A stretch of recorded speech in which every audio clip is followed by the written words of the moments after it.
There's nothing more painful than watching someone you love be torn down by others who can't see their worth. Sometimes it takes a warrior's heart to recognize the true strength hidden beneath what the world calls weakness.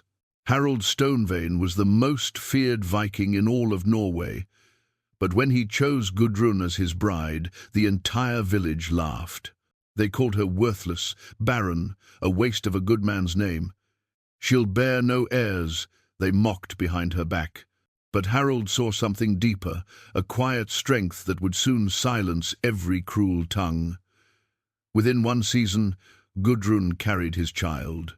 And when raiders came to destroy their home, she would prove herself in ways no one expected. Could a woman scorned by her own people become the very shield that saved them? Before we jump back in, tell us where you're tuning in from, and if this story touches you, make sure you're subscribed, because tomorrow I've saved something extra special for you. The fjords of Dagrom stretched like weathered fingers into the grey Norwegian sea, their steep walls carved by countless winters and stories older than memory itself. Here, where the aurora danced across endless nights and summer brought light that refused to die, lived a people who measured worth in steel and blood, in the strength of one's arm and the courage of one's heart. It was a harsh land that bred harsh truths, and the harshest truth of all was this: weakness meant death. Harald Stonevein stood 7 feet tall in his bare feet, a mountain of muscle and scar tissue that had earned its reputation across 10 winters of warfare. His warhammer, Bone Crusher, rested against the great hall's central pillar, a massive weapon forged from meteor iron that had fallen from the sky the night of his birth. The village elders had declared it an omen, and they had not been wrong. No man had ever stood against Harald in single combat and lived to speak of it. No army had ever faced his warriors and emerged victorious.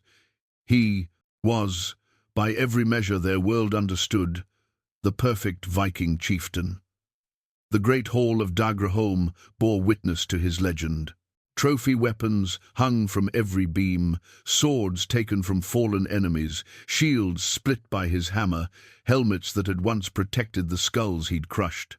The long tables, carved from single pieces of oak older than the village itself, had hosted victory feasts for every battle he'd won.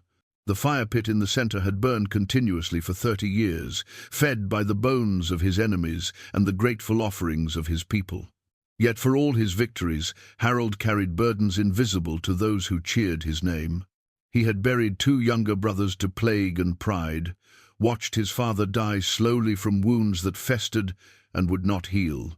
He had seen too many winters, fought too many battles, carried too much weight on shoulders that seemed broader than the great hall's doorway. At 35, he was ancient by warrior standards, though his strength remained undiminished. The village expected him to choose a bride who would give him sons to carry on his legacy, daughters to forge alliances through marriage, heirs worthy of his reputation. They expected him to choose someone like Astrid Fairhair, the Jarl's daughter whose beauty was sung about in every hall from Bergen to Trondheim. Or perhaps Sigrid the Bold, whose father commanded 3 longships and whose own skill with blade and bow was legendary. These women carried themselves with the confidence of their bloodlines, their beauty matched only by their fierce spirits and proven fertility. Instead, Harald had chosen Gudrun. The daughter of Olaf the sheep counter held no titles, commanded no warriors, brought no political advantage to any union. Her father tended the village flocks and kept careful records in his scratched runes, honest work that earned respect but never glory. Her mother had died birthing a stillborn son when Gudrun was 12, leaving her to raise herself in the shadow of a father's quiet grief. At 22, she remained unwed, not from lack of suitors, but because no man had ever seen past what their eyes told them to find what lay beneath. Gudrun was soft, where Viking women were expected to be hard, round where they should be angular, quiet where they should be bold. She moved through the village like morning mist, present but unnoticed, helpful but unremembered. Her hands, thick and calloused from work, could gentle a frightened animal or coax life from the most stubborn seeds. Her eyes, grey as winter storms, held depths that most mistook for vacancy. She spoke little, but when she did speak, her words carried weight that few bothered to measure. The morning Harald announced his choice, the village had erupted in whispers that grew to murmurs that became open laughter. Old Bjorn, the wise speaker, had actually choked on his ale. Astrid Fairhair had turned pale as winter snow before stalking from the hall with her, father's men trailing behind her like an offended thundercloud. Even Harald's own warriors, men who had followed him through fire and blood, exchanged glances that spoke louder than words. "She'll bear no heirs," the women whispered as they ground grain and mended nets. "Look at the hips on her, too narrow by half. And that soft flesh, where's the strength to birth warriors?" "He's lost his mind," the men muttered over their ale horns. "Battle madness, finally. Or perhaps some vulva has cursed him with false sight." But Harald had seen something in Gudrun that others could not. He had first noticed her during the summer of the blood plague, when disease had swept through the village like wildfire. While others fled from the sickness or prayed uselessly to distant gods, Gudrun had moved among the suffering with herbs and knowledge that seemed to come from the earth itself. She had saved 7 lives with her quiet ministrations, including that of Harald's youngest cousin, the boy of 8, whose fever had burned so hot the priests had already sung his death song. He had watched her work through 3 sleepless nights, never speaking, never drawing attention to herself, simply doing what needed to be done. When the boy's fever finally broke and colour returned to his cheeks, Harald had seen Gudrun's eyes fill with tears of relief, not for glory or gratitude, but for the simple joy of a life preserved. In that moment, he had recognized something that made his warrior's heart skip like a stone across still water. Here was strength that had nothing to do with sword arm or shield wall, wisdom that came not from battle lore, but from understanding life itself. The village of Dagholm was built around the great hall, like spokes around a wheel's hub. 60 households called this place home, from the meanest thrall's hut to the jarl's stone-walled compound. The harbour sheltered 15 longships of various sizes, from swift raiders to massive cargo haulers that brought trade goods from across the known world. The smithies rang day and night with the sound of iron being shaped into tools and weapons. The market square buzzed with the constant commerce of a people who lived by what they could grow, make, or take from others. It was a world where everyone knew their place and played their part in the great drama of survival.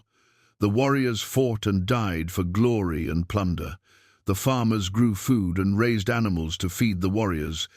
The craftsmen made the tools and weapons that kept everyone alive. The women bore children and kept the home fires burning while their men sailed away to find fortune or death on foreign shores. The elderly shared wisdom and told stories that kept the past alive. The children learned their roles and prepared to take their parents' places when death or time called them to step aside. Into this ordered world, Harald's choice of bride had dropped like a stone into still water, sending ripples in every direction. The village elders had requested a private audience, speaking in careful terms about bloodlines and alliances and the responsibilities that came with leadership.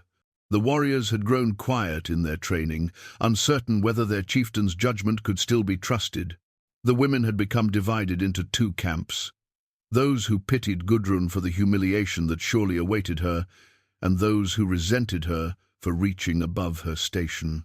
Through it all, Gudrun herself had remained largely silent. She continued her daily routines, tending her small garden, helping her father with his accounts, offering quiet assistance to anyone who would accept it. If she felt the weight of the village's judgment, she gave no sign. If she understood the magnitude of the challenge that lay before her, she spoke of it to no one.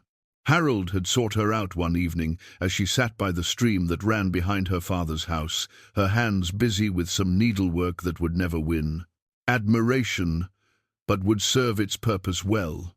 He had sat beside her in the gathering dusk, this giant of a man and this woman who seemed so small beside him, and they had talked, really talked for the first time since his announcement. "Do you know why I chose you?" he had asked, his voice gentler than anyone in the village would have believed possible. "Because you see something others do not," she had replied, never looking up from her sewing. "Or because you hope to. And what do you see when you look at yourself?" Gudrun had considered this question for a long moment, her needle never pausing in its work. "I see someone who has been underestimated her entire life. Someone who has learned to find strength in unexpected places. Someone who knows that the loudest voice in the room is rarely the wisest one. The village thinks I have lost my mind. Perhaps you have. Perhaps that is exactly what was needed." That conversation had confirmed what Harald already knew. He had chosen well, regardless of what others might think. The woman beside him possessed a kind of courage that had nothing to do with facing down enemies in battle. She had the bravery to be herself in a world that demanded she be someone else, the wisdom to find power in places where others saw only weakness. Now, as the wedding date approached, Harald felt the weight of his decision settling around him like armor before battle. He knew that the next season would test not only his choice of bride, but his own understanding of what made a person truly strong. The village expected spectacle, either triumph or disaster, victory or humiliation. What they would receive instead was something far more complex, a demonstration that worth could not always be measured by the standards they had always used. The great hall's fire crackled higher as evening approached, casting dancing shadows on the walls where Harald's victories were displayed.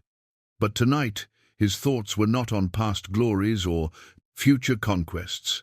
Tonight, he thought of a woman who worked by candlelight, preparing for a wedding that would change both their lives forever, carrying herself with quiet dignity in the face of a village's doubt. Tomorrow would bring new challenges, new tests of character and resolve, but tonight, Harald Stonevein allowed himself to believe that he had finally found something worth fighting for that had nothing to do with warfare, something that might prove more valuable than all the treasure and glory he had won in 35 years of living by the sword. The wedding was 3 days away, and the entire village held its breath, waiting to see whether their greatest warrior had chosen wisely or had finally met the one enemy that could not be defeated with strength of arms, his own heart's desire. The morning of the wedding dawned grey and bitter, with wind that cut through wool and leather like the sharpest blade.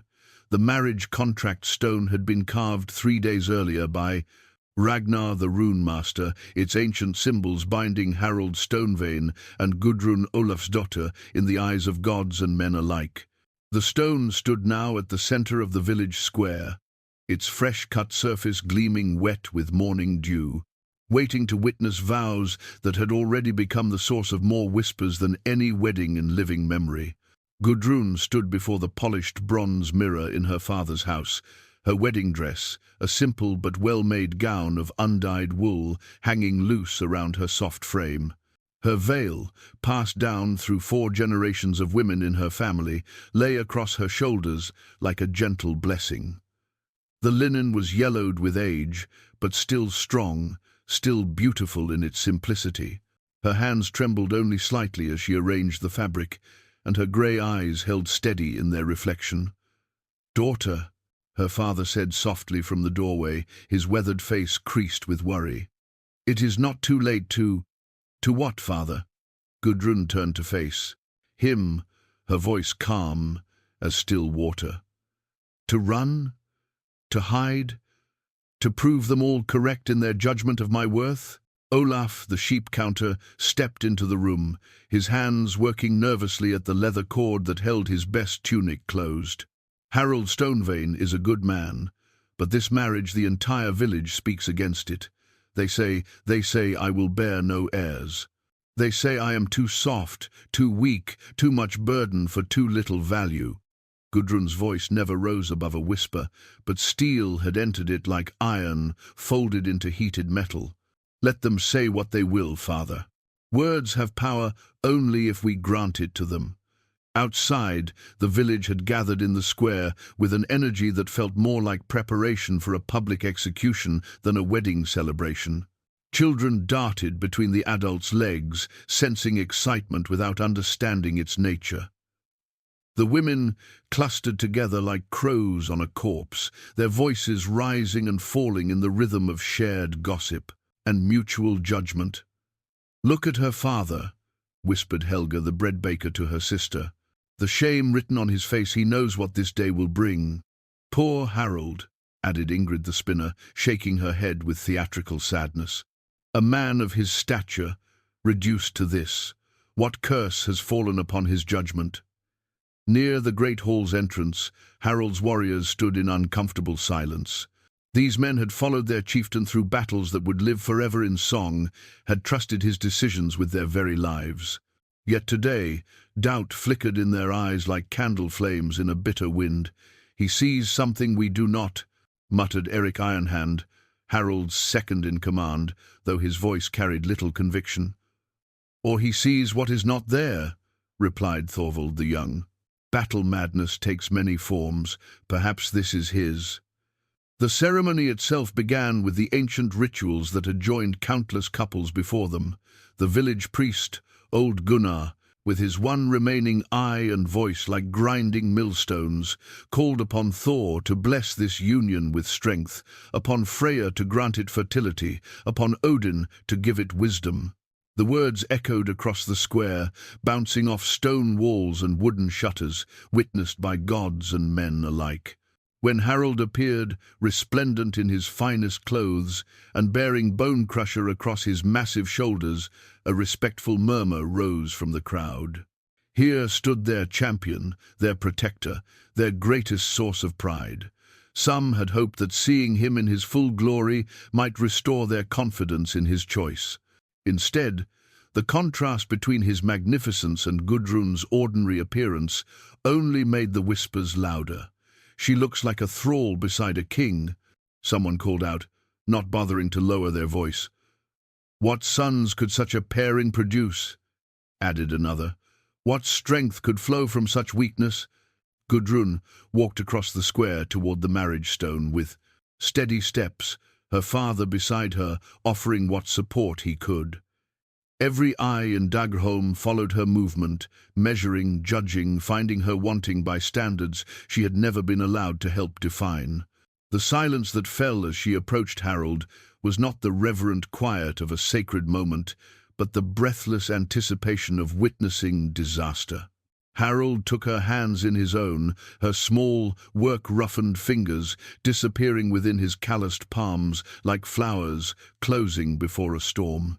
He looked down into her face and saw what he had always seen: strength that needed no sword to prove itself, wisdom that required no audience to have value, beauty that existed beyond the narrow definitions of others. "Gudrun Olafsdottir," he said, his voice carrying across the square with the same authority that commanded warriors in battle. "Do you take me as husband? To stand beside me through whatever trials the gods may send, to share my burdens as I will share yours, to build with me a life worthy of the love we bear each other?" "I do, Harald Stonevein," she replied, her voice quiet but clear as mountain water. "I take you as husband, as friend, as the one who saw worth where others saw only weakness. I will stand beside you not as your shadow, but as your equal in all things that matter."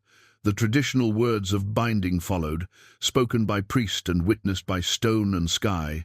Rings were exchanged, simple bands of silver that caught what little light the grey day offered.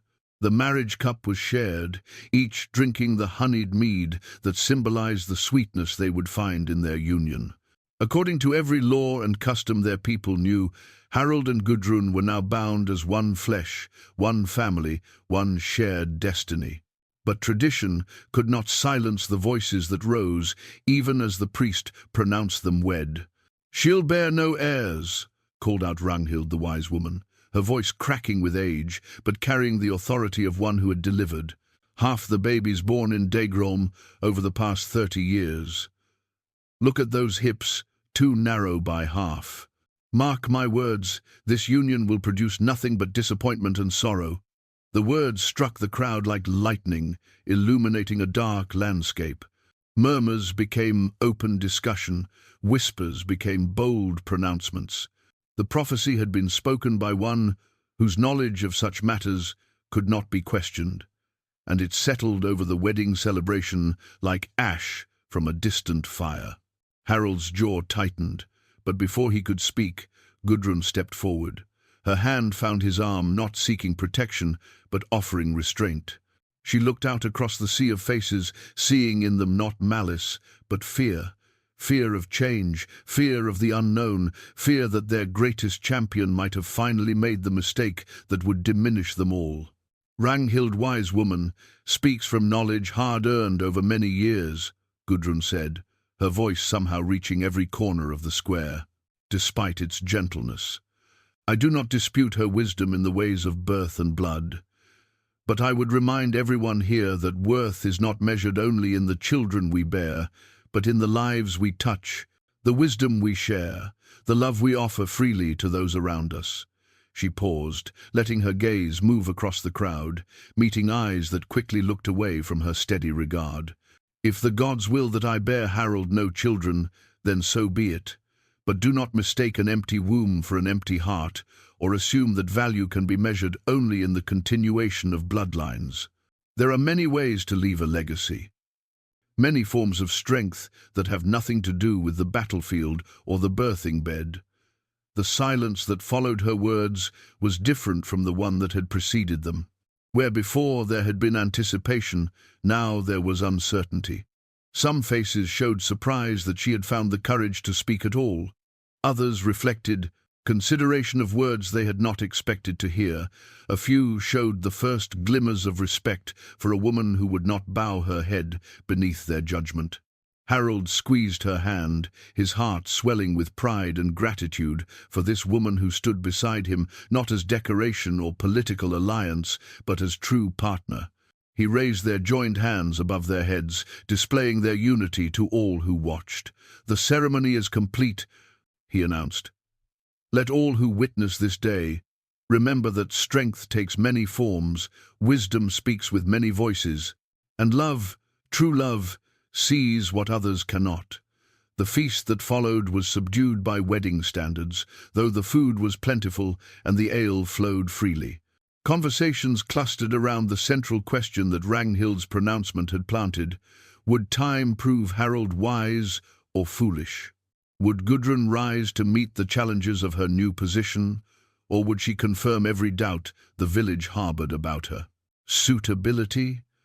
As evening shadows lengthened across the square and the celebration gradually dissolved into smaller gatherings, Harald and Gudrun finally found themselves alone beside the marriage stone. The carved runes seemed to glow in the dying light, testament to vows spoken and witnessed, promises made before gods and men. "Do you regret it?" Harald asked softly, his hand still holding hers as it had throughout the long day. "The words spoken against you, the doubt in every eye. Do you wish you had chosen differently?" Gudrun looked up at him, her grey eyes reflecting depths he was only beginning to understand. Every great thing begins with someone choosing to see possibility where others see only problems. Today was just the beginning, my husband. Let them doubt, let them whisper, let them watch and wait for failure. She smiled then, an expression that transformed her ordinary features into something that took Harald's breath away. They will be watching still when we prove them wrong. The first weeks of marriage brought a rhythm that neither Harald nor Gudrun had expected. While the village watched with barely concealed anticipation for signs of failure, life in the great hall settled into patterns that surprised even its newest mistress. Gudrun's herb garden tools, simple implements of iron and wood that had served her well in her father's modest plot, now found purpose in the larger garden space behind the hall, where she cultivated not just the common herbs for cooking and healing, but plants whose uses spoke to knowledge deeper than most possessed. Each morning, before the sun fully cleared the mountain peaks that surrounded Daggerholm, Gudrun could be found among her growing plants. Her hands, so often dismissed as too soft for a chieftain's wife, moved with practiced certainty through leaves and stems, harvesting what was needed, tending what required care.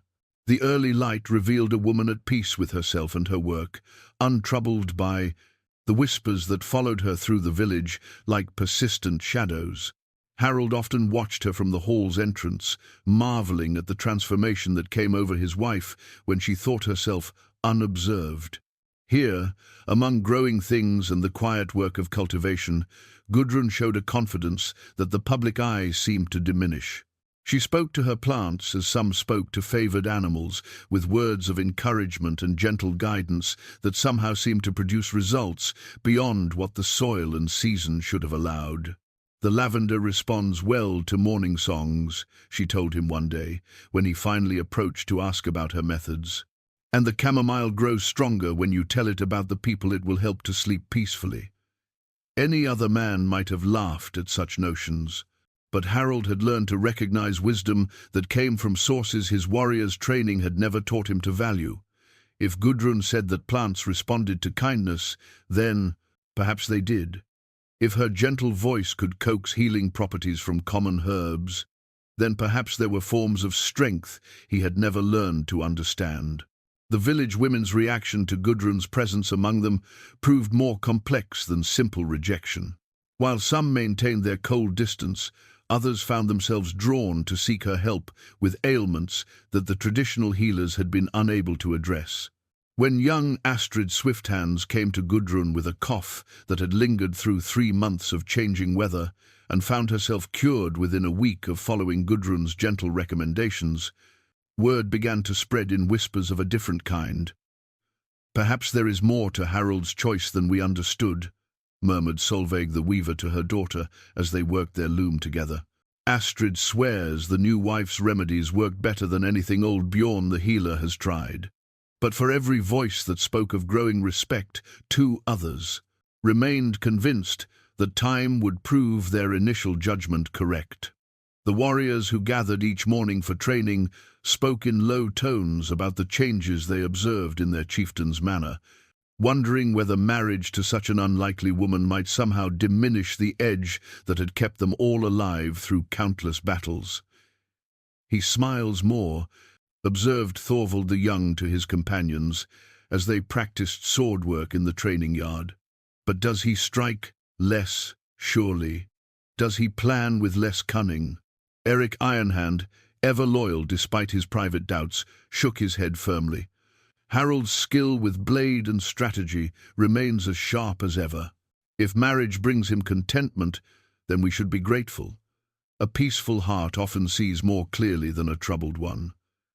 The truth was that Harald had indeed found an unexpected peace in his new life, coming home each evening to find Gudrun waiting not with demands for attention or complaints about the day's difficulties, but with genuine interest in his experiences and quiet observations that often revealed solutions to problems he hadn't realized he was carrying, proved to be a gift beyond anything he had imagined marriage might offer. Their conversations in the evening hours, when the hall's great fire burned low and the servants had retired to their own quarters, revealed depths in both of them that daylight responsibilities rarely allowed to surface. Gudrun spoke of her childhood dreams, her observations about the village's unspoken dynamics, her thoughts about leadership and the burdens that came with power. Harald found himself sharing memories of battles and decisions that he had carried alone for years, discovering that speaking of them to someone who listened without judgment somehow lightened their weight. "Do you ever wonder," Gudrun asked one evening as they sat together near the fire, her mending in her lap and his weapon maintenance tools spread on the table beside him, "whether the village fears you or loves you?" Harald considered the question while cleaning the intricate metalwork on Bone Crusher's handle.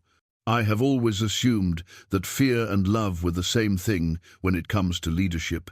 They follow me because they know I can protect them. They respect me because they know I will sacrifice for them. Is that not love of a sort?" "Perhaps," Gudrun replied, her needle moving steadily through a torn tunic that belonged to one of his warriors, a task she had taken upon herself without being asked. and which the men had begun to appreciate more than they cared to admit. But love built only on what someone can do for you is fragile. It lasts only as long as the doing continues. Love built on understanding who someone truly is, that endures through failure and triumph alike. Such conversations were becoming the foundation of something neither had expected when they first spoke their vows. A friendship that ran deeper than passion, a partnership that encompassed more than the traditional roles of husband and wife. They were learning to see each other not as the village saw them, the mighty warrior and his questionable choice of bride, but as two people who had found in each other exactly what they had been missing without knowing it. Yet the pressure from outside their private world continued to mount. Political concerns that had been set aside during the wedding celebration were now returning to demand Harald's attention. Tensions with neighboring clans were growing more serious, and his position as Daggerholm's protector required him to consider alliances that his choice of wife had potentially complicated. Jarl Magnus of Ironfjord, whose daughter Astrid had been widely expected to become Harald's bride, had sent messages that grew increasingly formal and distant. Trade agreements that had been taken for granted were now subject to renegotiation. The balance of power that had kept the region stable was shifting in ways that could eventually threaten everything Harald had worked to build. "My choice may have cost us more than I anticipated," he admitted to Gudrun after a particularly difficult day of negotiations with visiting merchants who seemed less willing than usual to offer favorable terms. "Or," Gudrun replied with the steady certainty that was becoming her hallmark, "your choice may force us to find new forms of strength, new ways of securing our people's future. Sometimes the greatest gift of change is that it reveals possibilities we were too comfortable to see before." As the weeks passed, Gudrun's presence in the Great Hall began to make itself felt in ways beyond her herbal knowledge and quiet wisdom. The servants found her easy to approach with problems that they might have hesitated to bring to Harald's attention. The elderly appreciated her willingness to listen to their stories and remember the details that mattered to them. Even the children of the village began to lose their shyness around her, drawn by her gentle manner and the small kindnesses she offered without expectation of recognition.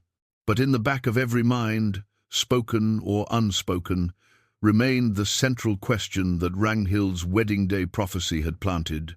Would this woman prove capable of giving Harald the heirs his position demanded? Would time vindicate his choice, or would it prove that love, however genuine, could not overcome the practical requirements of leadership in a world where strength was measured in bloodlines and alliances? The answer, when it came, would surprise everyone, including Gudrun herself.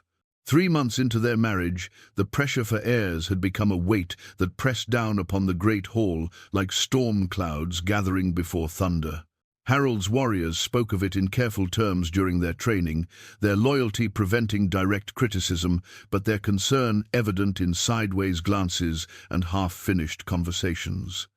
The village, women discussed it with less restraint, their voices carrying across the market square like the calls of ravens announcing coming winter. "Time proves all things," declared Ragnhild the wise woman to anyone who would listen, her ancient fingers counting off the months on carved bone tokens. "Mark my words, another season will pass, and still no quickening. A chief needs sons, and this one chose poorly." It was during this time of mounting scrutiny that an unexpected visitor arrived in Daggerholm. Astrid the far-travelled came walking up from the harbour on an autumn morning when mist clung to the water like spirits reluctant to leave the world of the living. She was ancient, even by the standards of the village elders, her back bent with years, but her eyes still sharp as winter starlight. None could remember a time when she had not been old, and many whispered that she possessed knowledge that reached back to the time when the gods still walked among mortals. Astrid came to Gudrun's garden as if drawn by some force beyond ordinary understanding. She found the younger woman harvesting the last of the season's herbs, preparing them for the long winter months when fresh healing plants would be impossible to find. The old woman watched in silence for a long time, observing not just what Gudrun gathered, but how she moved among the plants, the words she murmured, the respect she showed for each living thing. "Child," Astrid finally spoke, her voice carrying the weight of decades spent listening to secrets whispered in darkness. "You tend your garden as the old ones did, before we forgot that all life is connected." Gudrun straightened slowly, her hands still full of chamomile flowers whose sweet scent filled the morning air. "My grandmother taught me that plants have spirits, just as people do. If you honor the spirit, the medicine is stronger. Your grandmother was wise." Astrid stepped carefully among the rows of herbs, her weathered fingers brushing leaves with the reverence of one who truly understood their power. "But there are other forms of wisdom, other ways of seeing what others cannot. May I examine your hands?" Without question, Gudrun extended her hands toward the old woman. Astrid took them gently, turning them palm up to study the lines and calluses that told the story of a life spent in useful work. For long moments she traced patterns that only she could see, her breathing growing deeper, as if drawing knowledge from sources beyond ordinary understanding. "Ah," she said at last, a smile creasing her ancient features. "The village speaks of barrenness, but they read the signs poorly. Your hands tell a different tale, daughter. They speak of life that will come in its proper time, of strength that grows in secret places, of a flowering that will silence all who doubt." From her belt, Astrid withdrew a small object wrapped in soft leather, an ancient fertility charm carved from whalebone, its surface worn smooth by countless hands and inscribed with runes, so old their meaning had been nearly forgotten. She pressed it into Gudrun's palms, closing the younger woman's fingers around it with hands that shook with age, but held surprising strength. "This has been passed from woman to woman for 7 generations, she explained. "It carries the blessings of mothers who understood that new life comes not from force or demand, but from patience and proper timing. Wear it close to your heart, daughter. The gods have not forgotten you." That evening, Gudrun shared the encounter with Harald as they sat in their customary place by the great fire. She showed him the charm, explaining the old woman's words and the strange certainty that had filled her during their brief meeting. Harald examined the carved bone with the respect of a warrior who had learned to recognize objects that held power beyond their appearance. "Do you believe her words?" he asked, his voice gentle with the care he had learned to show when discussing subjects that carried emotional weight for his wife.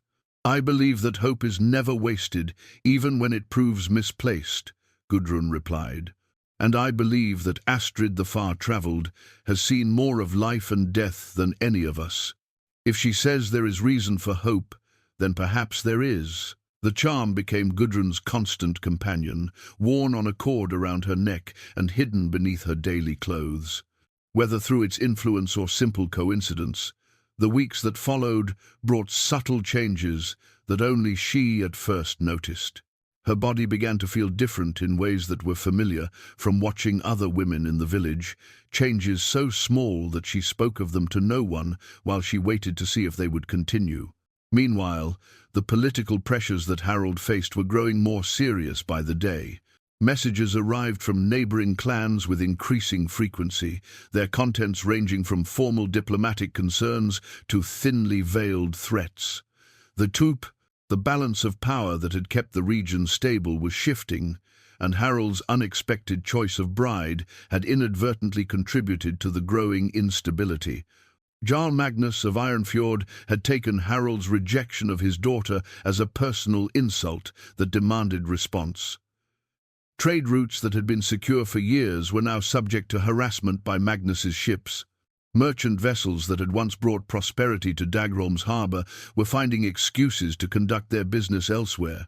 The economic pressure was beginning to tell on the village's prosperity, and some were beginning to whisper that Harald's heart had led them all toward disaster. "Perhaps it is time to reconsider our position," suggested Eric Ironhand during a private council session with Harald and his most trusted advisors. "A formal alliance with one of the major houses might stabilize our situation before it becomes truly dangerous." "And what would you have me do?" Harald replied, his voice carrying a dangerous edge that his men had learned to recognize as a warning. "Set aside my wife to appease Jarl Magnus's wounded pride. Sacrifice my honor to buy peace with those who would use my personal choices as weapons against my people?" The tension in the room was thick enough to cut with a blade. These were men who had followed Harald through battles where death seemed certain, who trusted his judgment with their lives and the lives of their families. Yet now they found themselves in a situation where personal loyalty and political necessity seemed to pull in different directions. It was during these difficult discussions that Gudrun began to make her own observations about the village's situation. Her quiet presence at the edges of meetings, her careful attention to details that others might overlook, and her growing understanding of the complex relationships between the various clans began to reveal patterns that even Harald's experienced advisors had missed. "Your enemies move carefully," she told Harald one evening after a particularly frustrating day of negotiations.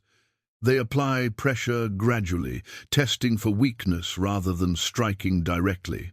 This suggests they are not yet ready for open conflict, but are seeking to force you into a position where you will make choices from desperation rather than strength." Harald looked at his wife with new attention, recognizing the strategic thinking that lay behind her gentle observation. "You see this situation differently than my warriors do. Tell me what you would counsel." "I would counsel patience," Gudrun replied.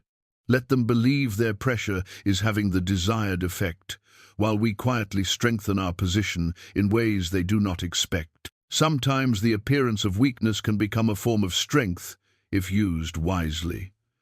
As the first snows of winter began to dust the mountain peaks around Daggerholm, Gudrun finally allowed herself to acknowledge what her body had been telling her for weeks. The changes she had noticed were continuing, growing stronger each day, pointing toward a possibility that would transform not just her own life, but the entire dynamic of the village's expectations. She carried the knowledge in secret for 3 more weeks, wanting to be absolutely certain before sharing news that would either vindicate Harald's choice or prove her own hopes tragically misplaced. But on a morning when winter had painted frost flowers on the hall's windows and the harbour lay still as polished silver, she could no longer deny the truth that grew within her. The village had been wrong. Ranghild's prophecy had been false. And soon, very soon, the woman they had dismissed as barren would prove that life finds a way to flourish even in the most unlikely circumstances. On a morning when winter's grip had settled firmly over Daggerholm and the fjord lay locked beneath sheets of ice that sang in the wind, Gudrun finally spoke the words that would change everything. She told Harald. First, in the privacy of their chamber, as dawn light crept through shuttered windows, her voice steady despite the magnitude of what she was sharing. "I carry your child," she said simply, her hand resting on the place where new life grew in secret. "The village will have its heir, and Ranghild's prophecy will be proven false." Harald's reaction was everything Gudrun could have hoped for, and more. The great warrior, who had never shown weakness before any enemy, felt his eyes fill with tears of joy and vindication. He took her hands in his own massive ones, bringing them to his lips to kiss each finger with a reverence that spoke of gratitude too deep for words. "When?" he asked, his voice rough with emotion. "Summer's height, if the gods will it," she replied. "Our child will be born in the season of growing things, when all the world celebrates life." The news spread through the village like wildfire, jumping from roof to roof. Within hours of Harald's formal announcement in the great hall, every household in Daggerholm buzzed with the implications of this unexpected development. The woman they had dismissed as barren now carried proof of her worth, and the village found itself forced to reconsider judgments that had seemed so certain only months before. Ranghild, the wise woman, received the news with the dignity of one who had lived long enough to see her certainties proven wrong before, but her authority in matters of fertility had been shaken. Others who had spoken against Gudrun found themselves awkwardly silent, unsure how to navigate the social currents that had shifted so dramatically overnight. "Perhaps we were too quick to judge," admitted Helga the bread baker to her sister as they worked their ovens in the pre-dawn darkness. "The gods move in ways we do not always understand." "Or perhaps," replied her sister with the wisdom that comes from years of observing human nature, "we see only what we expect to see, and miss the truth that stands before us." Harald's father's shield hung in the great hall, as it had for 20 years, its battle-worn surface bearing the scars of conflicts that had helped establish the family's reputation for courage and honor.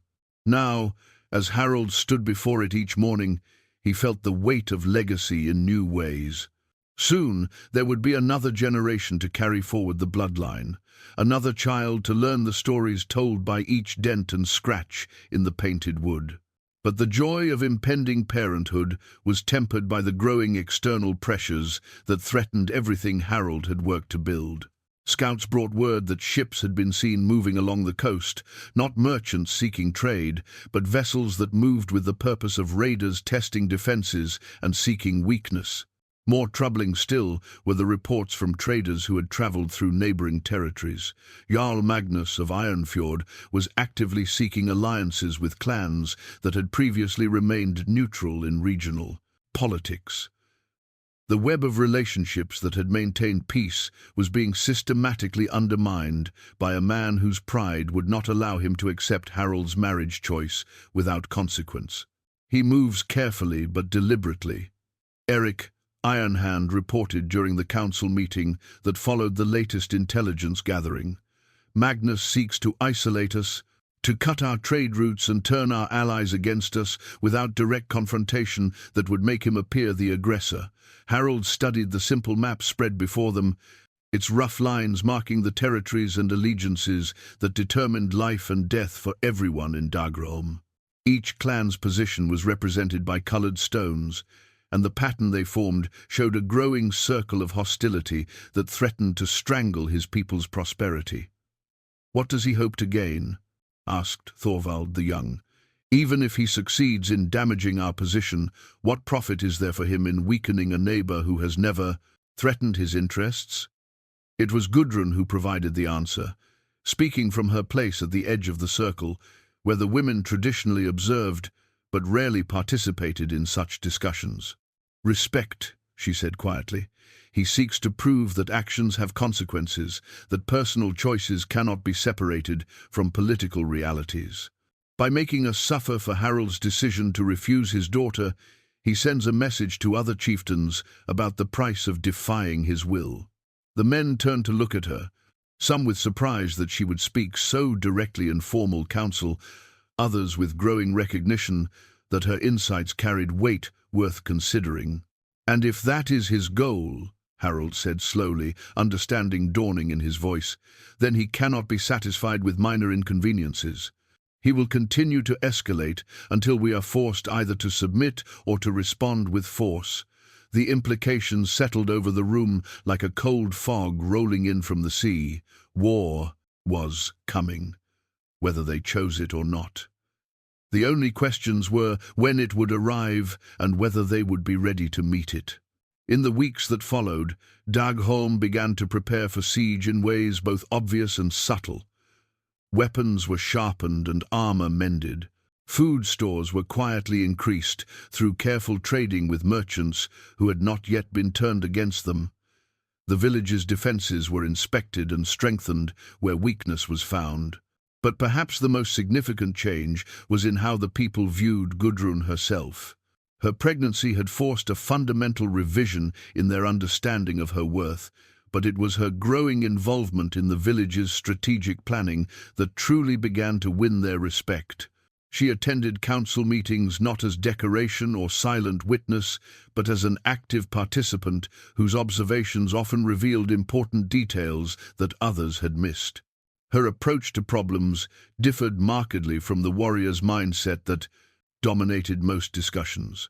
Where the men saw challenges that required force to overcome, Gudrun often identified opportunities for solutions that avoided direct confrontation. Where they planned for victory through superior strength, she suggested strategies that might make fighting unnecessary.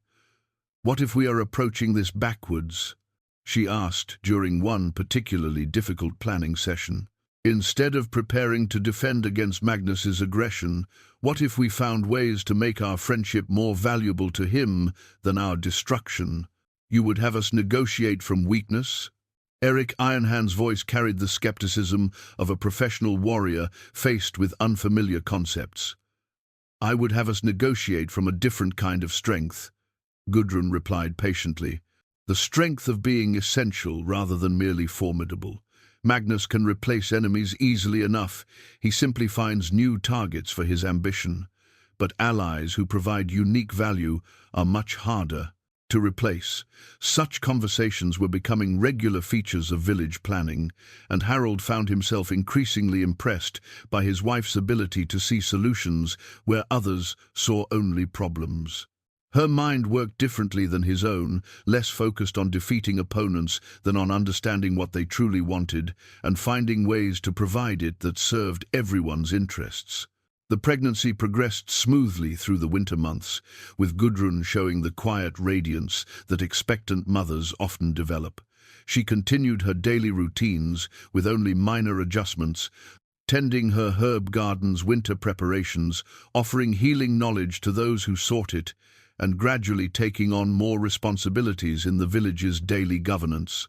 By spring's arrival, when ice began to crack and retreat from the harbour and the first green shoots appeared in protected garden corners, the transformation was complete. The woman the village had once scorned as unworthy of, their chieftain now carried not only his air, but also their growing respect for wisdom that complemented his strength in ways they were only beginning to understand. But spring also brought renewed activity from their enemies, and with it, the knowledge that all their preparations would soon be tested by forces that cared nothing for pregnancy or personal transformation, or the simple desire to live in peace. The War Council horn had not been sounded in Daggerholm for over 3 years, but its deep, resonant call echoed across the fjord.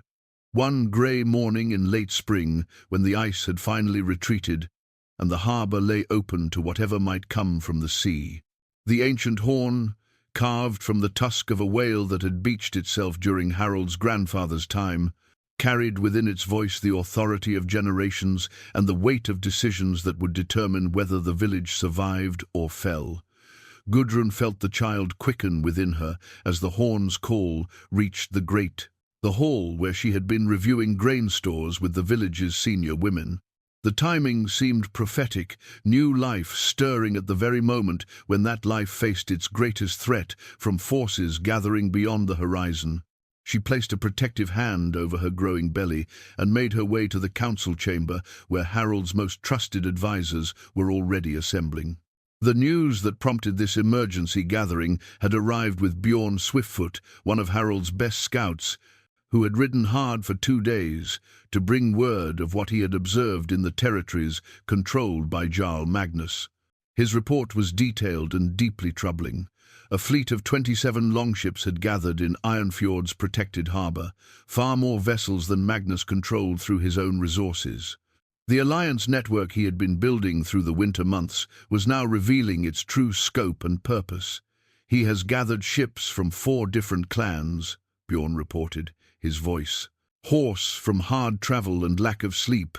"The Wolf Brothers of Grimstead, the Sea Eagles of Stormcoast, Magnus's own Iron Bears, and a collection of mercenary crews that follow no banner but gold. Together they command over 800 warriors, well armed and provisioned for extended campaign." The silence that followed this report was heavy with the implications of numbers that far exceeded anything Daggerholm could hope to match in direct confrontation. Harald's warriors numbered less than 200, and while each man was tested in battle and loyal unto death, courage alone could not overcome such overwhelming odds. "Their target?" Harald asked, though he already knew the answer. "Us," Bjorn replied simply. "Scouts have been moving through our territory for weeks, mapping our defenses and counting our strength. They know exactly what they face, and they would not gather such force for a minor raid. This is conquest, not merely punishment for wounded pride. Eric, Ironhand, leaned forward over the map table, his scarred hands tracing the routes that enemy ships might take to reach their harbor. When do they move? Soon. The ships were being loaded with provisions when I left, and the wind patterns favor a strike within the next 10 days. We have little time to prepare. It was then that Gudrun stepped forward, her pregnancy evident, but her bearing confident and purposeful. The men turned toward her with the respect that had grown over the months since her strategic insights had proven their value repeatedly. "May I see the intelligence reports on their fleet composition?" she asked quietly. Harald gestured toward the scrolls that Bjorn had brought, watching as his wife studied them with the same careful attention she gave to her herb garden's seasonal planning. Her mind worked through the information methodically, looking for patterns and possibilities that warrior training might overlook. 800 men, she mused, her finger tracing numbers on the parchment.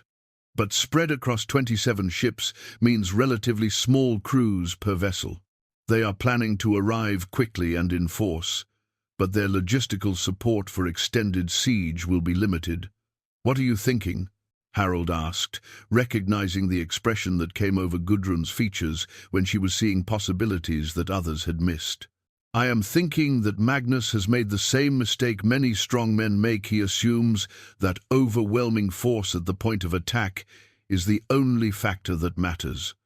Gudrun looked up from the reports, her grey eyes holding depths of calculation that would have surprised anyone who remembered the quiet woman Harald had married. But victory in battle is only the beginning of conquest. Holding territory requires very different resources than taking it. She moved to the map, her hand resting briefly on her belly as the child within seemed to respond to her mother's increased intensity. "They come expecting to overwhelm our defenses through superior numbers, but they must also expect to garrison the village afterward, control the population, maintain supply lines back to their own territories. Magnus has allied with men whose loyalty is purchased rather than earned. How long will that alliance hold when the immediate prize is taken and the long work of occupation begins?" Thorvald the Young frowned as he considered her words. "You suggest we should simply allow them to take the village?" "I suggest we should think beyond the immediate battle to the campaign that follows," Gudrun replied patiently. "If we cannot prevent them from landing, perhaps we can ensure that their victory becomes the source of their ultimate defeat." The concept was radical by the standards of Viking warfare, where honor demanded that warriors meet their enemies in direct confrontation regardless of odds. Yet the men around the table had learned to listen when Gudrun offered strategic alternatives, and they found themselves intrigued despite their initial resistance to such unconventional thinking. Harald studied his wife's face, seeing in her expression the same quiet confidence that had first drawn his attention during the Blood Plague years. "Explain your thinking." "Magnus expects us to fight like Vikings honorably, directly, accepting death before dishonor. But what if we fought like something else entirely? What if we fought like the land itself? Like winter storms that cannot be defeated because they cannot be grasped, like the tide that retreats only to return stronger." Over the following hours, Gudrun outlined a strategy that challenged every assumption about how such conflicts should be conducted. Rather than meeting the enemy fleet at the harbor's mouth, where their superior numbers would prove decisive, she proposed allowing them to land and occupy the village, while the population melted away into the mountains and forests that surrounded Dagrom. "Let them have empty buildings and cold hearths," she explained. "Let them discover that conquering a place is meaningless if the people who gave it value are gone, while they try to govern empty houses and organize supply lines to support an army in hostile territory. We use our knowledge of the land to strike at their weaknesses." The plan required sacrifices that went against every warrior instinct, abandoning the village that had been their ancestors' home for 6 generations, allowing enemies to defile the great hall where Harald's victories were celebrated, watching from hiding while strangers claimed possession of everything they had worked to build. But it also offered something that direct confrontation could not: the possibility that most of their people might survive to see the eventual victory that Gudrun's unconventional strategy promised. And when their alliance crumbles under the weight of disappointment and logistical failure, she concluded, when their mercenaries desert and their allies begin to question the wisdom of following Magnus into a campaign that costs more than it profits, we return to reclaim what was always ours. The debate that followed was intense, but respectful, with practical details examined and contingencies planned with the thoroughness that such a radical departure from traditional warfare demanded. By the time the council session ended, Harald's warriors had committed themselves to a strategy that none of them would have considered before learning to trust the woman who now carried their chieftain's heir. As the men dispersed to begin preparations for what would be the strangest campaign any of them had ever undertaken, Harald remained behind with Gudrun in the quiet council chamber. "Are you certain this will work?" he asked softly. "I am certain that conventional warfare will get us all killed," she replied, with the practical honesty he had learned to value above all other counsel. "Beyond that, we must trust in our knowledge of this land, our unity as a people, and our ability to endure hardships that our enemies cannot imagine." Harald took her hand in his, feeling their child move beneath her skin as if responding to the momentous decisions being made around it. "Then let us begin." The enemy spy's message scroll was discovered by pure chance, clutched in the cold fingers of a man who should have been tending sheep, but instead lay dead in the high meadow above Dagerholm with a knife wound between his ribs. Young Knut, the shepherd boy, found the body while searching for strays that had wandered from the flock, and his sharp eyes noticed that the dead man carried gear no honest shepherd could afford: quality leather, expensive iron, and, most telling of all, a message tube sealed with wax that bore the mark of Jarl Magnus.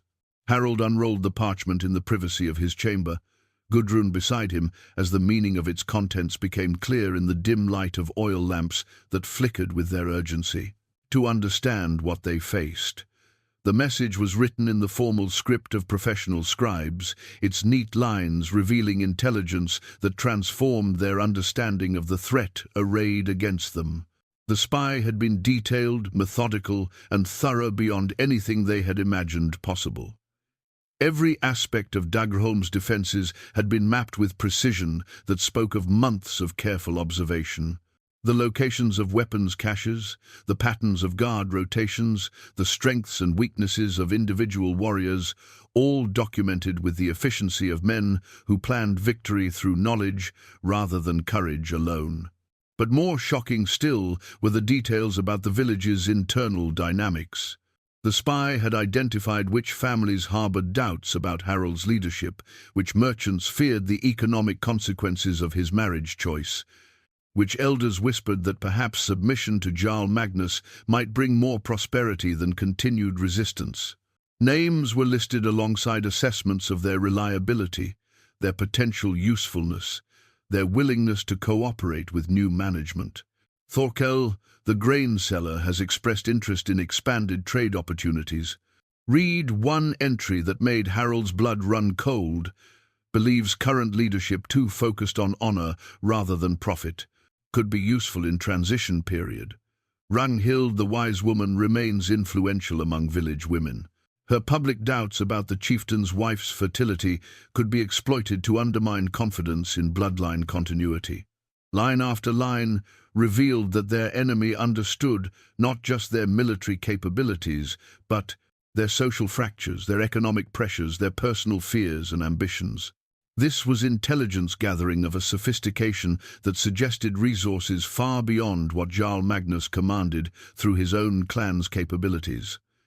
"This is not the work of Magnus alone," Gudrun said quietly, her voice steady despite the implications of what they were reading. Such detailed knowledge, such systematic collection of information, this speaks of planning that began long before my pregnancy, changed the political calculations. Someone has been watching us for years, not months. Harald continued reading, his jaw tightening as each revelation made their situation more desperate. The spy's final report detailed the assault plan with precision that left no doubt about its likelihood of success. The attacking fleet would arrive at dawn, when morning mist would obscure their approach until the last moment.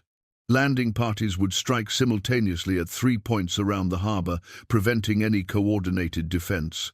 Specific warriors were identified for elimination during the initial assault, with backup plans detailed for every contingency their enemies could imagine. But the most chilling revelation came in the message's final paragraphs, where the spy outlined the post-conquest plans that awaited Dagrom's population. This was not a raid for plunder or even a war for territorial expansion. This was systematic erasure designed to eliminate Harald's influence from the region permanently and completely. All male relatives of the current chieftain to be executed immediately, the neat script recorded without emotion. Female relatives to be redistributed among allied clans as appropriate. Village leadership structure to be completely replaced with Magnus-approved administrators. Population to be relocated to prevent future organization of resistance. The words struck like physical blows. Harald had expected war, had prepared for battle, had accepted that death might claim him in defense of his people. But this was something beyond warfare. As he understood it, this was the methodical destruction of everything his family had built over 6 generations. Designed to ensure that no trace of their legacy would survive to inspire future resistance. Gudrun reached the end of the document first, her face pale but her voice controlled as she spoke the truth that neither wanted to acknowledge. They do not seek to conquer us. They seek to erase us entirely. The implications transformed every aspect of their strategic planning.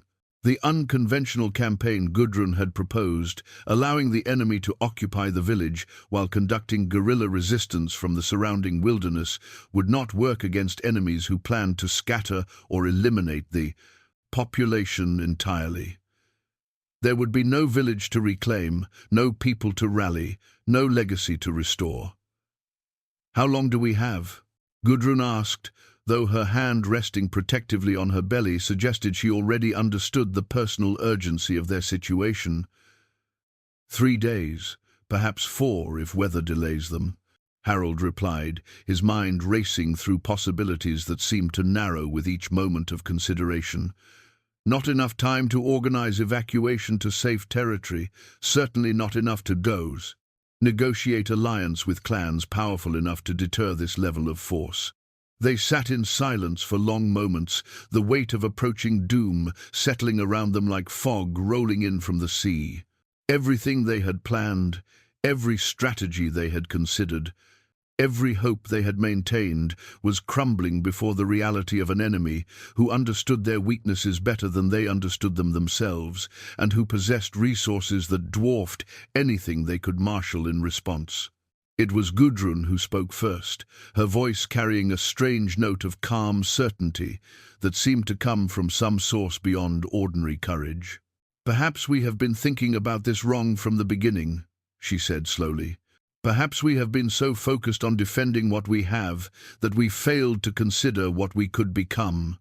Harald looked at his wife with growing attention, recognizing the tone that indicated her mind had found possibilities invisible to more conventional thinking. "The message reveals their strengths, yes, but it also reveals their assumptions," she continued. "They expect to face Vikings, who will fight like Vikings, defend like Vikings, think like Vikings. They have planned meticulously to defeat the people we have always been. But what if we became something they never anticipated? What are you suggesting?" Gudrun stood and moved to the chamber's window, looking out across the village that had become her home and the harbor that would soon bring enemies who sought to eliminate every trace of their existence. When she turned back to Harald, her expression held a resolve that transformed her features into something that would have surprised anyone who remembered the quiet woman he had married. "I am suggesting that if they wish to erase us as we are, then we must become something that cannot be erased. If they plan to scatter our people, then we must ensure our people carry with them something more valuable than territory or treasure. If they seek to eliminate our influence, then we must find ways to make that influence immortal. You speak in riddles when we need clear action. I speak of transformation, Gudrun replied, with growing intensity. They come expecting to find a Viking chieftain defending his hall with sword and shield, supported by warriors who value death before dishonor.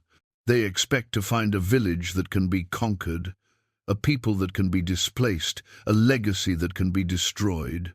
She paused, her hand moving unconsciously to rest on the place where their child grew within her.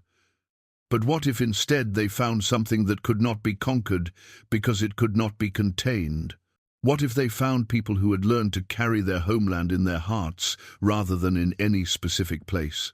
What if they discovered that the very attempt to destroy us had instead transformed us into something far more dangerous to their ambitions than we had ever been before? Harald felt understanding begin to dawn, though the full implications of what his wife was suggesting remained unclear. You propose that we use their own strategy against them, but how? By becoming the thing they least expect us to become, Gudrun said with the quiet certainty that had become her hallmark.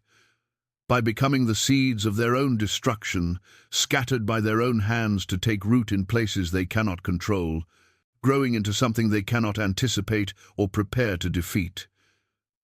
The message that had seemed to herald their doom was beginning to reveal possibilities that neither had considered before.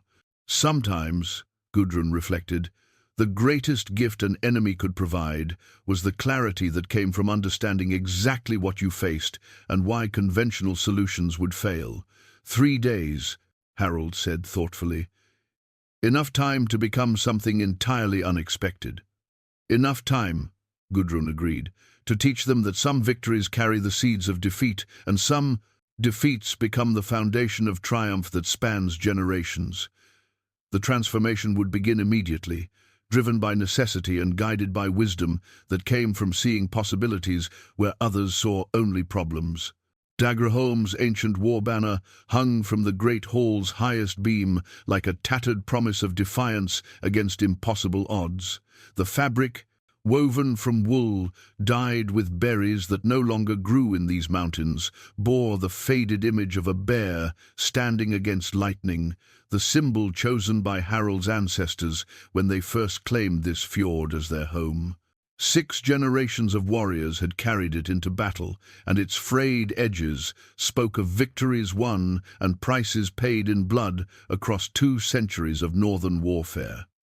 Now, as Gudrun stood beneath it in the pre-dawn darkness of what might be Daggerholm's final day, she felt the weight of all those generations pressing down upon her shoulders like a mantle of responsibility that had passed from father to son, until it came to rest, unexpectedly, with a woman who had never been trained to bear it. The transformation she had envisioned was already underway throughout the village, driven by urgency and guided by a plan that defied every convention of how such crises should be managed. Instead of preparing for conventional defense or organized evacuation, the people of Daggerholm were engaged in activities that would have seemed like madness to anyone who did not understand the deeper strategy behind them. In the smithies that had rung with weapon forging for days, the hammers now shaped different tools entirely. Every piece of gold and silver in the village treasury was being converted into small, easily concealed coins, marked with Daggerholm's bear symbol. These would travel with the scattered population as proof of their origin and claim to eventual return, but more importantly, they would serve as seeds of economic influence in whatever communities accepted the refugees. Each coin tells our story, Gudrun explained to the smiths, as they worked through the night by forge light that painted their faces in shades of determination and exhaustion. Each one carries the promise that Daggerholm's wealth will flow to those who offer us shelter, and that our gratitude will be measured in prosperity shared rather than territory conquered. The village's most precious possession was not gold or weapons, but knowledge accumulated over generations of survival in harsh conditions. This wisdom was now being committed to memory by those with the greatest capacity to preserve it. Children who could barely write their names were learning poems that contained the secrets of shipbuilding, weather reading, and diplomatic negotiation. Elderly crafters were teaching simplified versions of techniques that normally required years of apprenticeship, compressing lifetimes of learning into intensive sessions that lasted through the darkness before dawn. "If they scatter us to the winds," Gudrun had told the assembled village leaders during the frantic planning session that had consumed the previous night, "then we will use those winds to carry our knowledge to every corner of the known world. In 10 years' time, ships built with Daggerholm techniques will rule the seas. Crops grown with our agricultural secrets will feed distant villages, and warriors trained in our fighting methods will serve chieftains who have never heard Magnus's name, but who will remember ours with gratitude." The most difficult part of the preparation was emotional rather than practical. Families were being deliberately divided according to a plan that seemed to violate every natural instinct about staying together during crisis. Brothers were assigned to different groups, mothers separated from children old enough to survive independently, married couples split to ensure that no single disaster could eliminate entire bloodlines. "Think of it as planting a forest," Gudrun explained to those who struggled with these painful separations. "Seeds scattered widely have the best chance of taking root in fertile ground. Our people, like seeds, carry within them everything necessary to grow a new Daggerholm wherever they find themselves welcomed." Harald's warriors faced perhaps the most challenging transformation of all.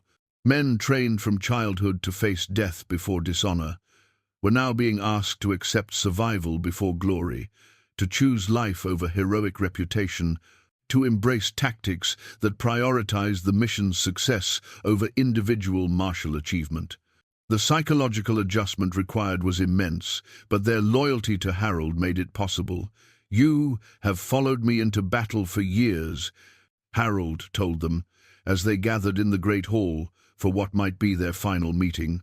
"Now, I ask you to follow me into something harder than battle, into survival with purpose. Each of you will carry with you not just your own life, but the responsibility for ensuring that our people's future remains possible." Eric Ironhand, ever the practical warrior, raised the question that weighed on everyone's mind. "And what of you, chieftain? What role do you and Lady Gudrun play in this scattering?" It was the question Harald had dreaded, because the answer violated every instinct he possessed as both leader and husband. According to the plan Gudrun had developed, they would not flee together to safety, but would separate to ensure that the symbolic leadership of their people could not be eliminated by any single stroke of enemy fortune. "I will remain in Daggerholm long enough to provide visible resistance that confirms their intelligence reports," Harald replied, his voice steady despite the personal cost of what he was describing. "They expect to face Harald Stonevein in his hall, and they will find him there.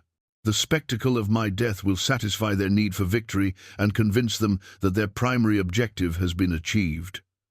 While I," Gudrun added, quietly, "will travel with the group assigned to the most distant destination, carrying our child and the promise of our people's eventual return.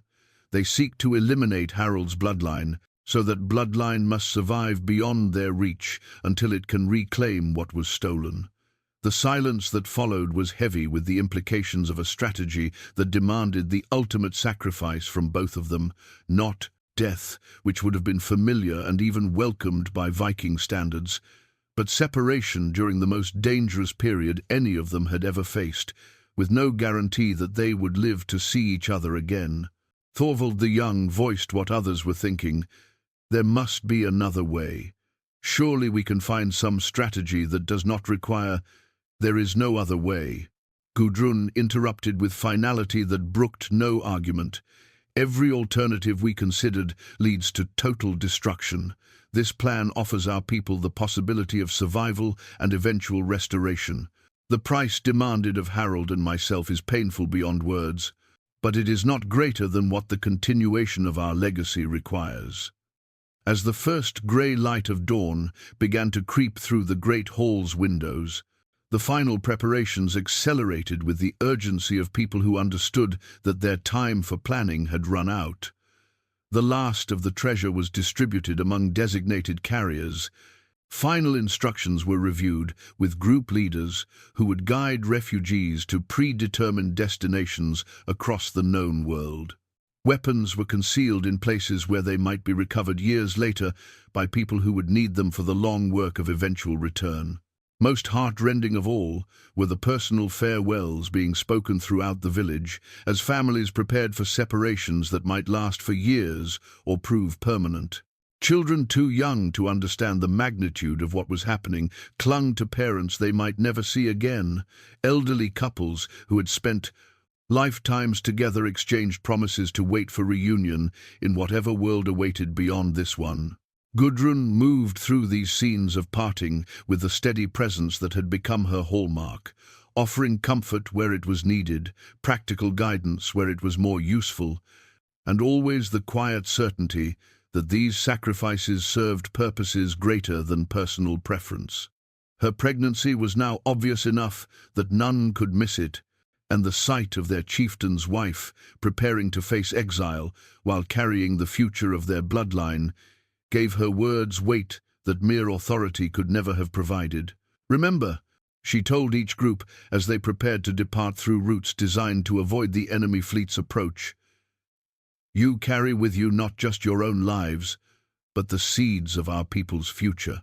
Plant those seeds well, tend them with care, and trust that someday the harvest will justify everything we sacrifice today." The enemy ships appeared on the horizon, just as the last of the refugee groups disappeared into the mountain passes that would carry them beyond immediate pursuit. 27 longships moved across the water with the purposeful formation of experienced raiders who had never failed to take whatever they targeted. Their hulls gleamed with fresh paint, and their crews bristled with weapons that caught the morning light, like scales on some vast sea serpent approaching its prey.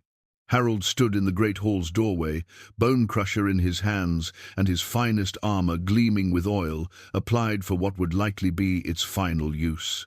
Around him, the 30 warriors who had volunteered to remain for the symbolic resistance that their plan required made their own final preparations. They knew they faced impossible odds, but they also knew that their sacrifice would convince the enemy that Daggerholm's leadership had been eliminated and its people scattered beyond any hope of reorganization. From the harbor came the sound of ships being beached and armies being organized for assault. Magnus had brought overwhelming force to ensure that his victory would be complete and his revenge satisfying. He would find exactly what he expected: Viking warriors prepared to die rather than surrender, a chieftain who would fight to his last breath, a village that would resist in ways he could understand and defeat with methods he had proven successful in the past. What he would not discover, until far too late to matter, was that the very completeness of his victory had been designed to mask the escape of everything that actually mattered. While he counted bodies and claimed trophies and declared his dominance over a defeated enemy, the true wealth of Daggerholm was already beyond his reach, carried in the hearts and minds of people who had learned to value survival over glory and future possibilities over present comfort. The war banner that had flown over 6 generations of warriors would fall today, burned with the hall that had sheltered it. But the spirit it represented would live on in 100 distant places, growing stronger in exile until the day came for its inevitable return. The battle for Daggerholm began with the thunder of 800 boots hitting the beach as Magnus's alliance stormed ashore with the confidence of men who had never known defeat. Their war cries echoed off the fjord's stone walls like the voices of ancient giants awakening to reclaim what had always been theirs. The morning mist that clung to the water provided perfect cover for their approach, just as their captured intelligence had predicted, allowing them to land in force before any effective resistance could be organized. Harald stood in the great hall's doorway with Bonecrusher raised above his head, its meteor iron surface gleaming with the oil he had applied in final tribute to the weapon that had served him faithfully through 30 battles. Around him, his remaining warriors formed a line that spoke more of symbolic defiance than tactical effectiveness. 30 men against hundreds, courage measured against overwhelming odds, honor choosing its ground for a final stand that would be remembered in songs long after the singers were dust. For Daggerholm, Harald's voice carried across the harbour like thunder before lightning, and his warriors took up the cry with voices that held no fear, only pride in the legacy they defended with their lives. For our people, for our blood. The first wave of attackers struck the hall's entrance like a storm surge against sea cliffs, and the narrow doorway became a killing ground where numbers mattered less than skill and determination. Harald's hammer swept through enemy ranks with the efficiency of long practice, each blow dropping warriors who had expected easy victory but found instead the bitter taste of honest combat against men who had chosen their ground well. Beside him, Eric Ironhand fought with the calm precision that had made him legendary. Among their enemies, his sword, moving in patterns that seemed almost ceremonial in their deadly beauty. Thorvald the Young lived up to his name's promise, striking with the speed and fury of a man who had everything to prove and nothing left to lose. Around them, the remaining defenders held their line with the unity that came from years of fighting together, each man knowing his comrades' moves so well that they functioned as a single entity with 30 arms and 15 hearts beating in perfect synchronization. But even perfect coordination could not hold indefinitely against such overwhelming numbers. The attackers pressed forward with fresh troops replacing fallen comrades, their losses meaning nothing against the vast reserves Magnus had assembled for this moment of final triumph. Step by step, the defenders were forced backward into the great hall itself, where the familiar surroundings of Harald's victories seemed to mock the reality of impending defeat.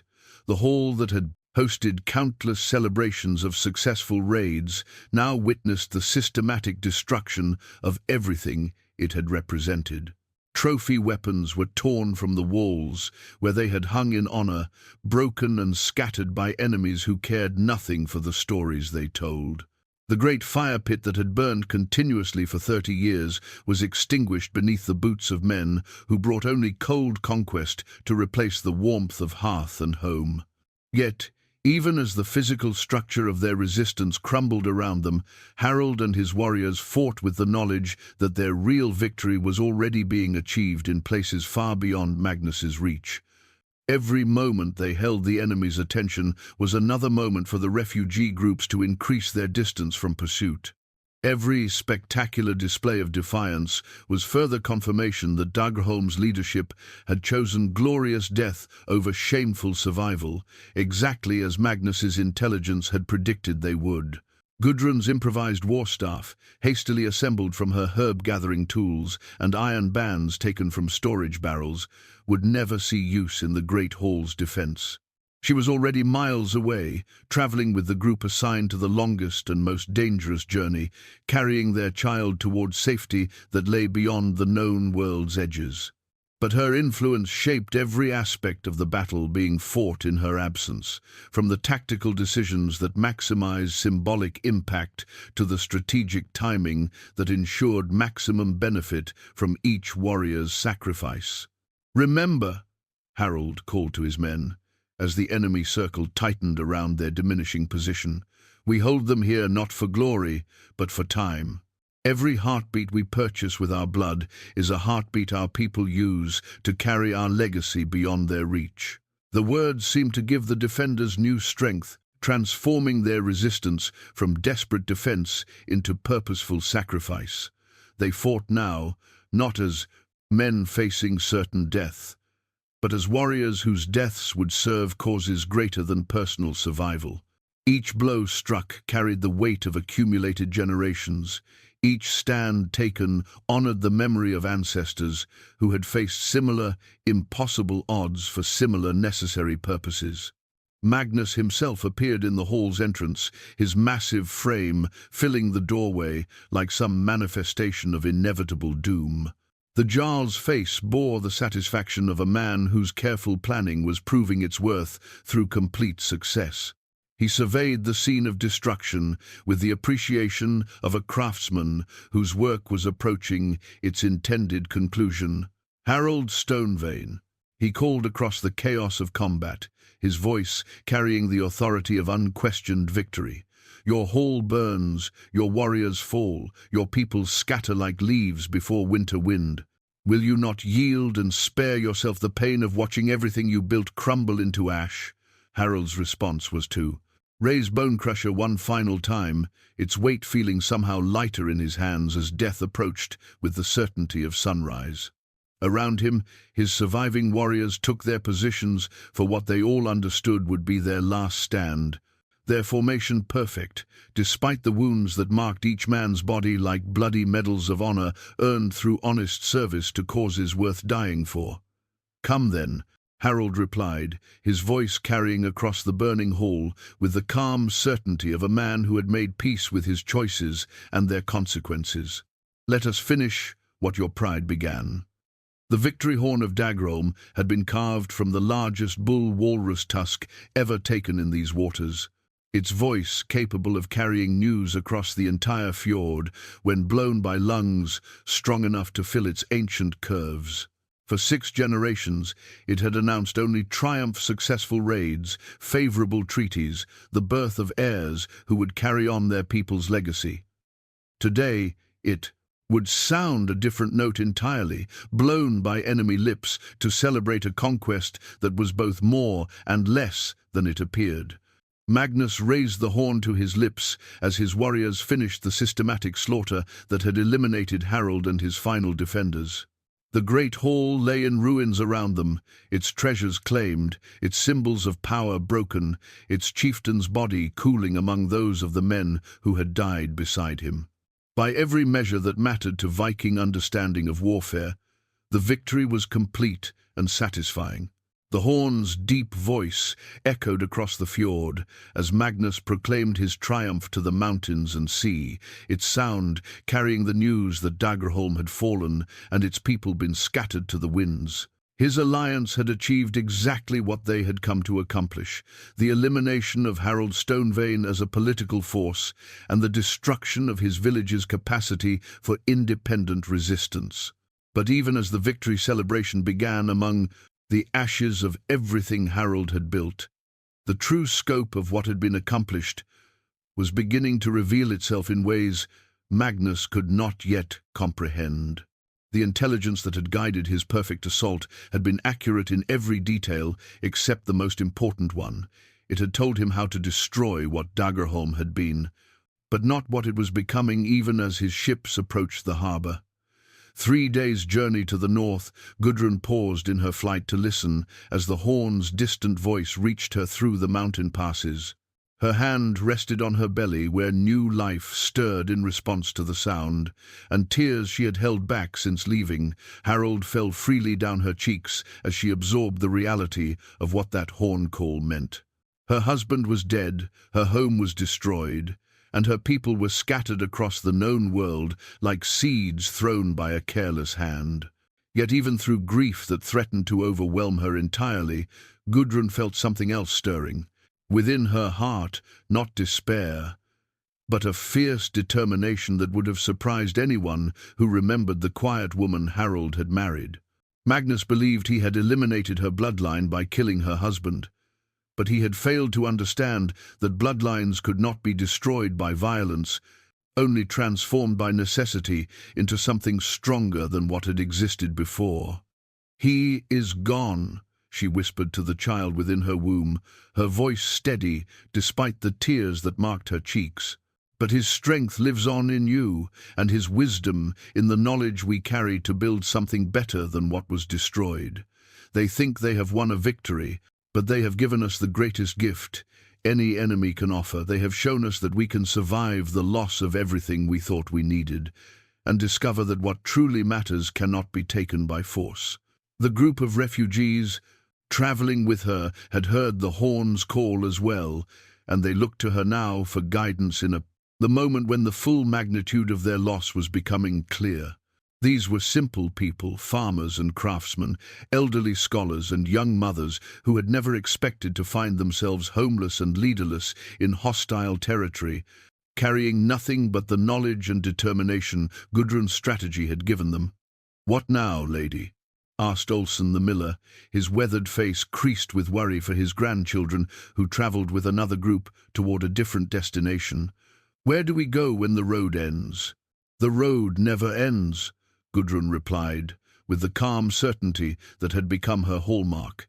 "It only changes direction. We go where Magnus would never think to look for us, not to powerful allies who might shelter us for political advantage, but to ordinary people who will welcome us for the skills and knowledge we bring to improve their lives." She turned to address the entire group, her voice carrying, despite the exhaustion that marked every face around her. "Magnus has given us something precious beyond his understanding. He has freed us from the need to defend what was, allowing us to build what should be. We are no longer the people of Dagraholm, bound to one place and limited by one set of possibilities. We are the seeds of 100 new Dagraholms, carrying within ourselves everything necessary to plant our values and knowledge wherever we find fertile ground." The horn's voice faded into echoes among the mountain peaks, leaving silence that felt heavy with both ending and beginning. Magnus would spend the coming days organizing his occupation of an empty village, dividing worthless spoils among allies who had expected greater reward for their efforts. He would discover that conquering buildings meant nothing when the people who had given them value were gone beyond his reach. But those people were not gone, they were transformed, scattered with purpose, carrying within their hearts and minds everything that had made Dagraholm strong. In a dozen distant communities, refugees would arrive with knowledge of shipbuilding, metalworking, agricultural techniques, and diplomatic wisdom that would make their hosts more prosperous than they had ever dreamed possible.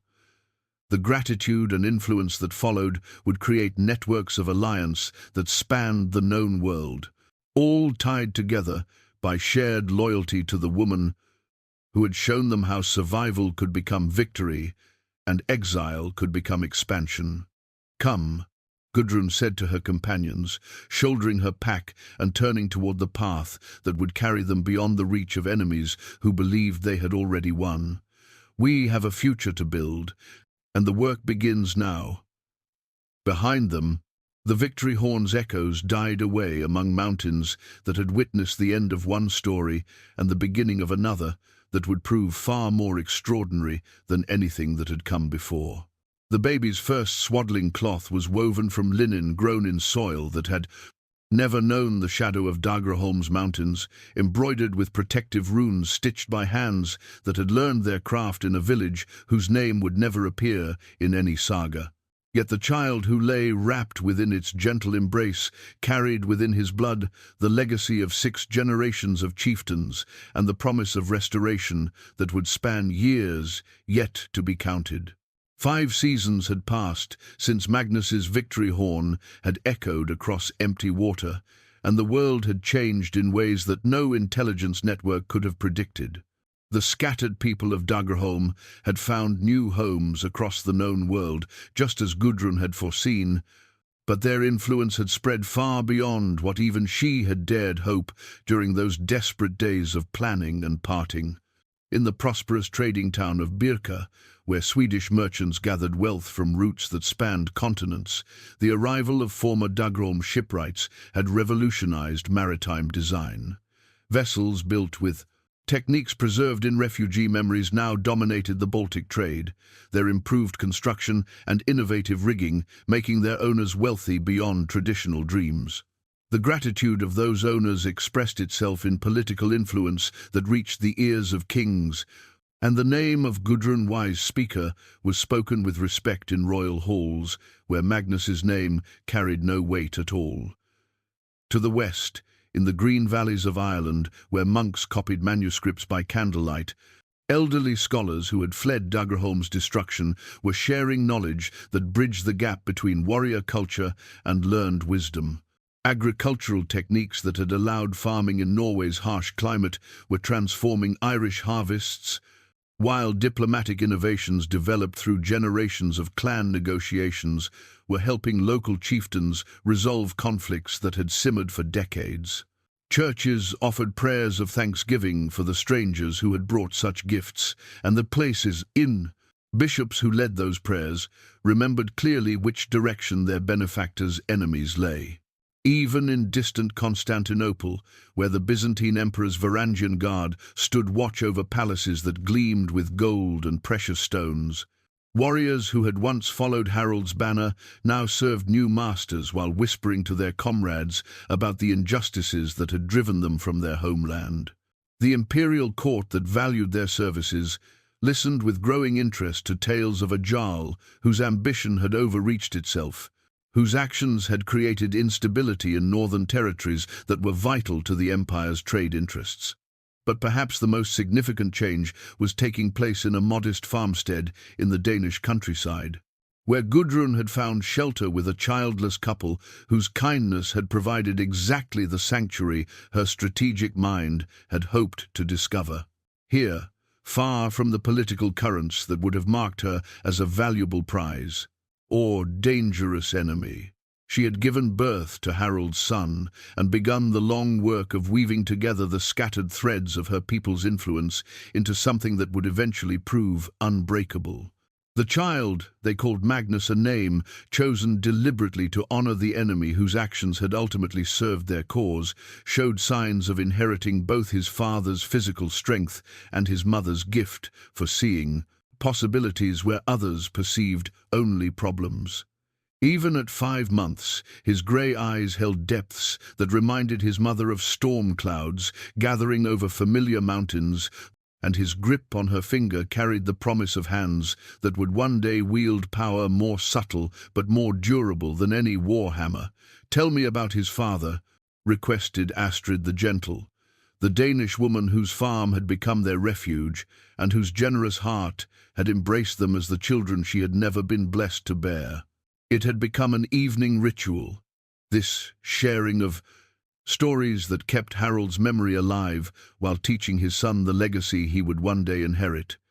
His father saw worth where others saw weakness, Gudrun replied, settling the baby more comfortably against her shoulder as twilight gathered beyond the farmstead's small windows.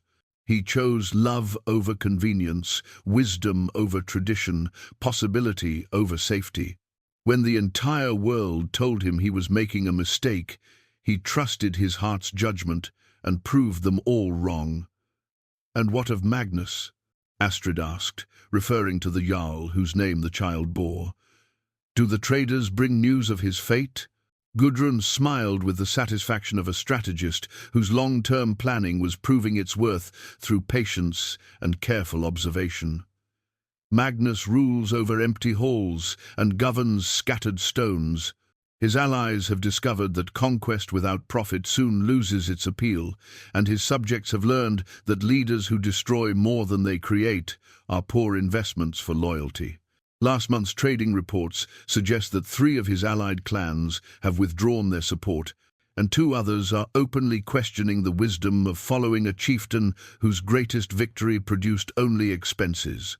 The irony was perfect in ways that no single battle could have achieved. Magnus had gained everything he had sought: territorial control, political dominance, the elimination of rivals who had challenged his authority, yet found himself weaker than before his triumph. The economic networks that had sustained his power were crumbling as former partners found better opportunities with rulers whose policies created prosperity rather than destroying it.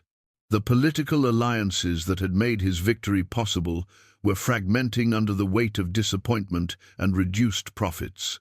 Meanwhile, the influence of Daggerholm's scattered people continued to grow through the simple process of making their hosts more successful, more prosperous, more secure than they had been, before offering shelter to refugees. Gratitude, Gudrun had learned, was a currency more valuable than gold when invested wisely, and loyalty earned through genuine benefit proved more durable than loyalty enforced through fear. "Will he return to reclaim his birthright?" Astrid asked, looking down at the sleeping child whose future would be shaped by choices still years away from making. "He will return," Gudrun said, with the quiet certainty that had become her hallmark, "but not to reclaim anything. He will return to build something new, something better than what was destroyed." The Daggerholm, his father knew, was bound by tradition and limited by geography. The Daggerholm his son will create will span the known world and draw its strength from bonds that no enemy can break because they cannot even see them. The baby stirred in his swaddling cloth, one small hand emerging to grasp at the firelight that danced across the farmstead's warm walls. In that gesture, Gudrun saw the echo of his father's reaching for possibilities beyond conventional understanding, and the promise of a future that would vindicate every sacrifice made in darkness and hope. Outside, the first stars appeared in a clear sky that stretched unbroken from this Danish farm to the Norwegian fjord, where Magnus ruled over ruins and wondered why victory felt so much like defeat. Somewhere in that vast distance, other children of Daggerholm were taking their first steps, speaking their first words, learning their first lessons about the world they would one day inherit and improve. The woman they had once mocked as barren had indeed borne heirs, not just the son who slept in her arms, but a generation of scattered seedlings whose roots would grow deep in foreign soil until the day came for their flowering. Time would prove, as time always did, which choices served life and which served only the pride of those too small to see beyond their own immediate desires. The story that had begun with cruel laughter and whispered doubts was ending with quiet satisfaction and promises kept. Sometimes, Gudrun reflected as she watched her son sleep, the greatest victories were won not through force of arms, but through the simple courage to see worth where others saw weakness, and to trust that love, properly applied, could indeed move mountains.